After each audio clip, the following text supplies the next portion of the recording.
This weekend, thousands of men are expected to join forces with Dallas City Mayor Mike Rawlings, along with Roger Staubach, Emmett Smith, and others to take a stand against domestic violence. And we have the Honorable Mayor Rawlings with us now to hear more about Saturday's event. Thank you for being here.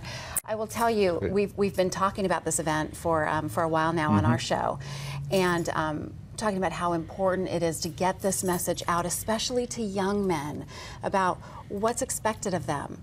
And I'm so glad that you're doing this. What spurred you to start speaking out against domestic violence? You know, a couple of things happened. I lost my mother this year to cancer in December, and she got treatment at UT Southwestern.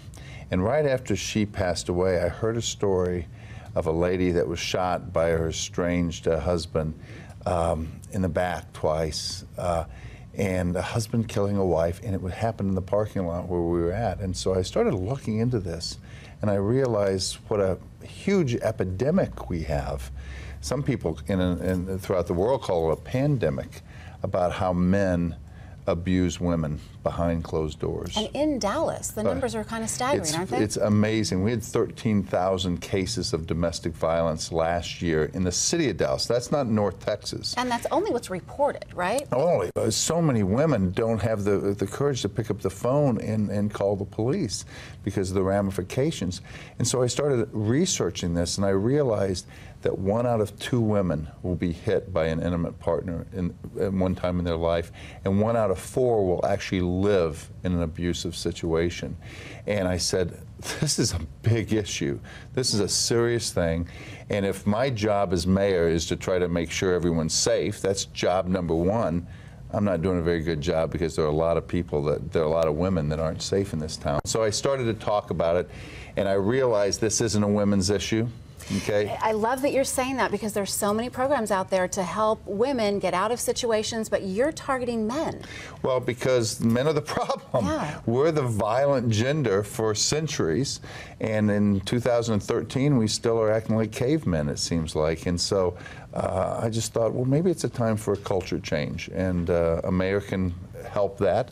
He can't do it alone. He's got have a lot of people, but we can call out the men in our community and put a mirror to ourselves.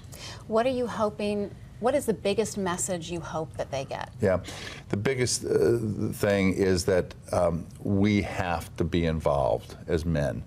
Some men will say, well, I don't do that, so it's not my problem. Well, it is, because your next door neighbor's doing it and a woman's getting hurt. There's a global effort called Ring the Bell, and I love this notion. I couldn't figure out what it was, a ringing a cowbell or something. Their thought is, you ring the doorbell. If you know somebody is in that situation, you ring the doorbell and interrupt them.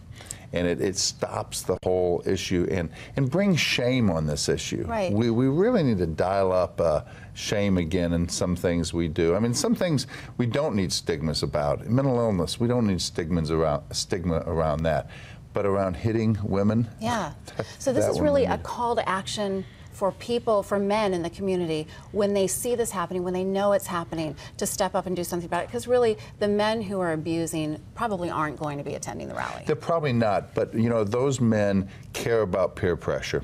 They go to the churches, they go to the bars, they go to the bowling alleys, they go to the golf courses with these other men, and if other men start talking about it and say, this is ridiculous what's going on, people are going to have a second thought before they do something. I think it's also a little bit of a parenting issue. We were just talking. No I have question. 4 sons, you have a son, and is there a message, a clear message that we need to be giving to our young boys? Well, that's what's exciting about this, because if we do this rally right, and that's why I need all these men there, it'll be a wonderful teaching moment for young men.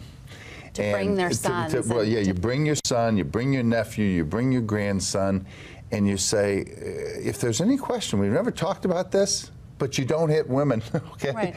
Don't hit anybody. And that goes to objectification of women. This is an issue that's really prevalent deep down in the locker rooms and the groups of young men, and how they start to talk about women, the phrases they use about it. We're going to be talking about some of that, and hopefully it'll make a difference in that culture change. I've been thinking 30, 40 years ago, before your time, when you you used to throw trash out the window driving down the road. And people, that's how they got rid of their trash. Now it's like, that's a terrible thing. Yeah, you would never do that. Right. Wouldn't it be great if we got to a place where this just plummeted and there wasn't anything, because we just realized we're not going to hit people. I think it's wonderful what you're doing, and you spoke to the UN as well. I did. There was a conference on International Women's Day about this notion of 1 million men signing up.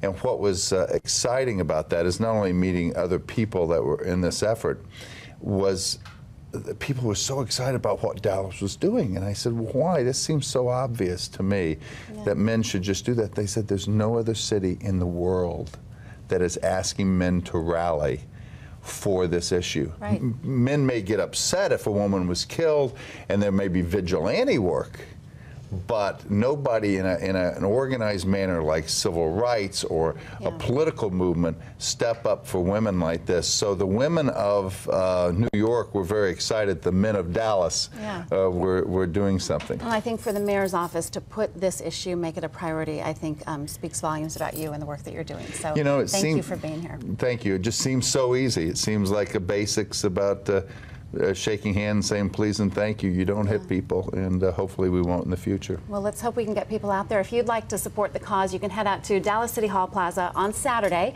March 23rd at 10 a.m. to lend your voice to the cause. Thank you again for being here. Well, thank you.